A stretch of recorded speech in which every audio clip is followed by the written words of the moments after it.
morning, afternoon, evening, wherever you're at, whenever you're watching this.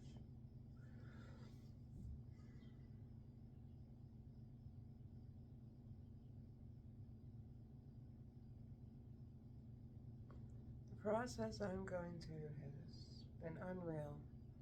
I am someone who's kept her mouth shut her whole entire life.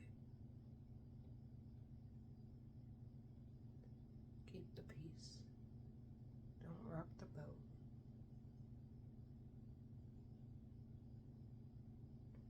But when yesterday I got pressed and something hit me about unruly children, that yes, God even loves his unruly children, but there has to come a punishment at some point. And I admitted that my mom and my daughter are two narcissists, and I am stuck with narcissists at the moment. And I had someone tell me that just a few bad days. I've been living with this woman. I am 40 years old. I left 12 hours after I graduated, only to be kicked out by somebody who was called a friend because she was trying to get with somebody who raped me, only to get kicked out yet again from my other apartment because of my daughter's dad having to call to ask for help. And I ended up going with that man instead of rather going out camping or back here because I thought he was the lesser of two evils of my own mom. Only to find out he's just upfront narcissist, not the kind that will passive aggressive. She might say the right words, but you have to watch her tone. And then if you call her out for it, it's miscommunication. That's what I've been living with. And I've only had not even a full 6 years away from it. And I went from one to the other to another.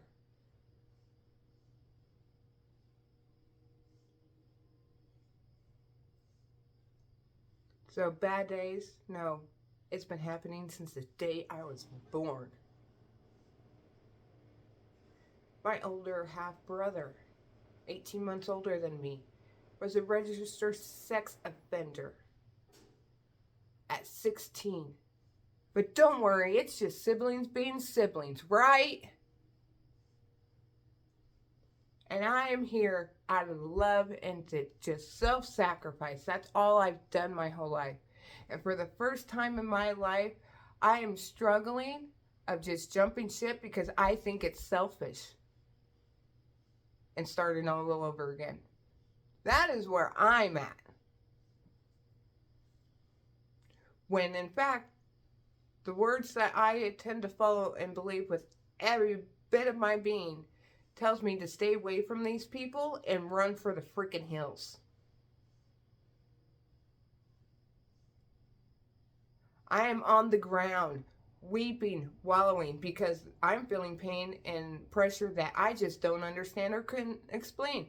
And the only one who's given me kind of comfort is my 9-year-old autistic son, who could barely speak, and yet tells me to go be free with God. And why am I still here? Because I don't want to be disobedient.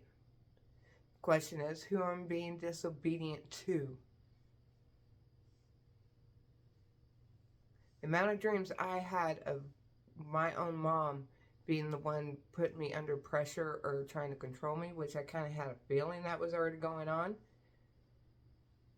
But because of my discernment and intuition and being gaslit my whole entire life, I can't even trust myself anymore in what I'm getting and what I'm seeing.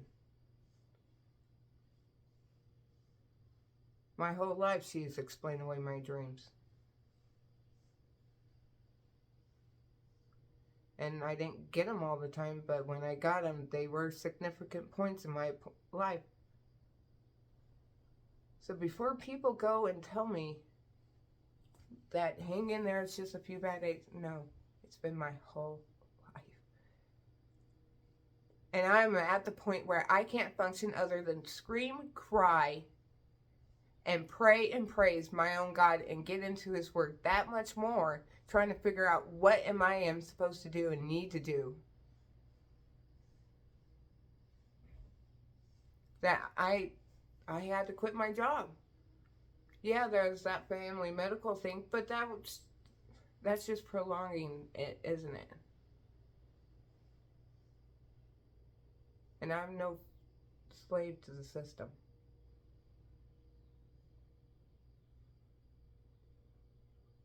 A child of Christ.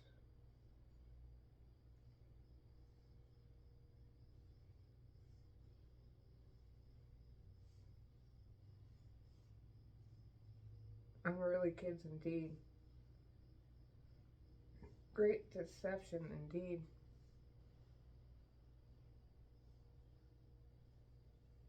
Now with no money, I'm at the point of I have to sell the Jeep. That's so I don't have a car payment, and pray that it's enough to hope and pray that it's enough to get rid of the credit card bill.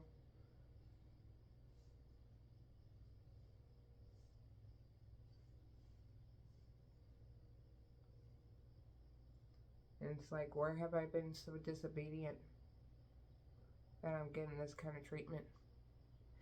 But the best part is I finally quit smoking. And that's all the grace of God right there.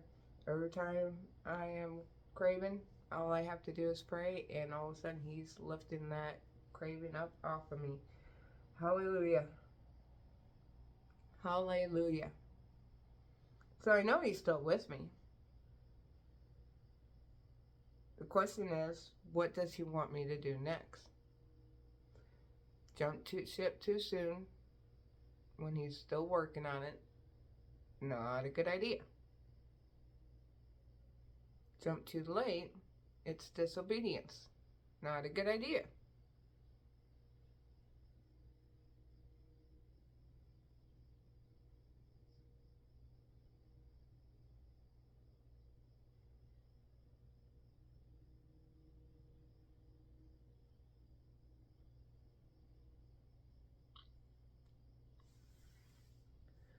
I mean, last night's dream was a witch on top of a hill,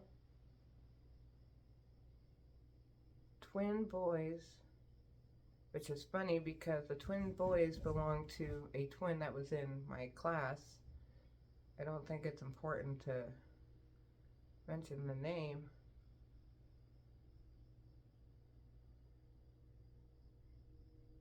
But I live in a small town, so it's not going to be hard to figure out.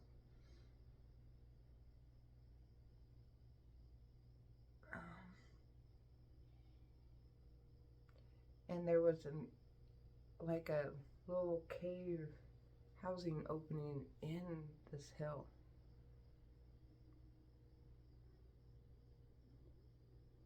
There was a woman who was obviously training to be a shot put.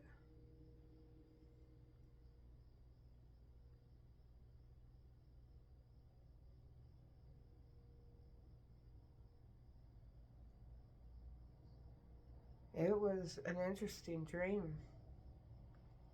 And I was trying to go up on top of this hill, and the witch wouldn't let me up. And it was something about the twin boys that went inside the hill.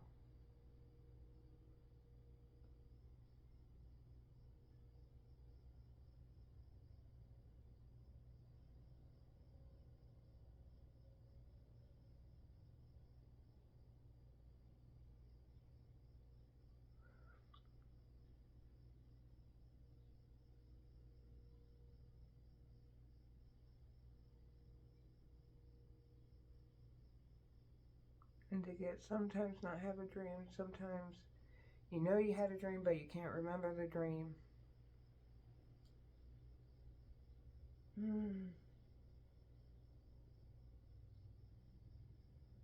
And all I can say is there are pressures and feelings and certain pains all within my chest, my heart, stomach that I cannot explain. And all I can do is humble myself and pray.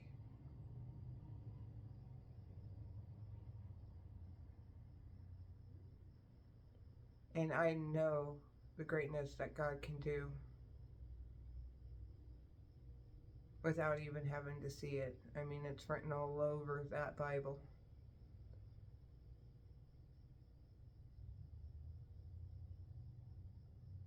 You just got to be submissive and obedient. I've never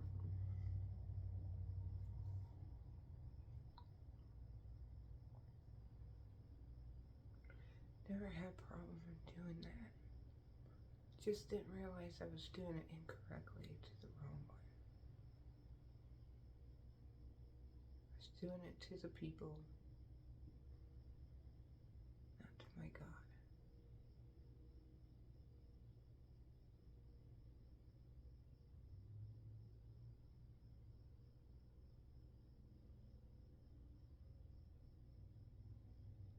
And now I'm stuck in such a conundrum. It's everything I could do not to just let it all go and walk away. Because even Jesus said, those who are willing to lose everything will gain so much more in heaven, won't they? Why not? It's not like this world is offering me anything.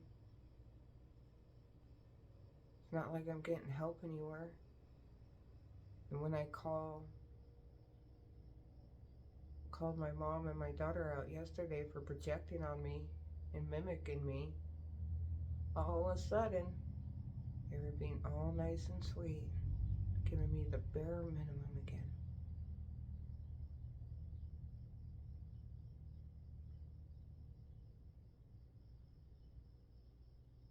I just see no point in sticking around, other than hearing God say that that's what I was supposed to do. What for, I don't know. Because these are the people I'm supposed to run away from.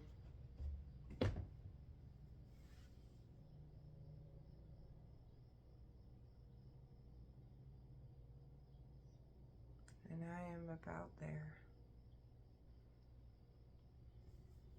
I have no reason to be here anymore. None whatsoever. None whatsoever.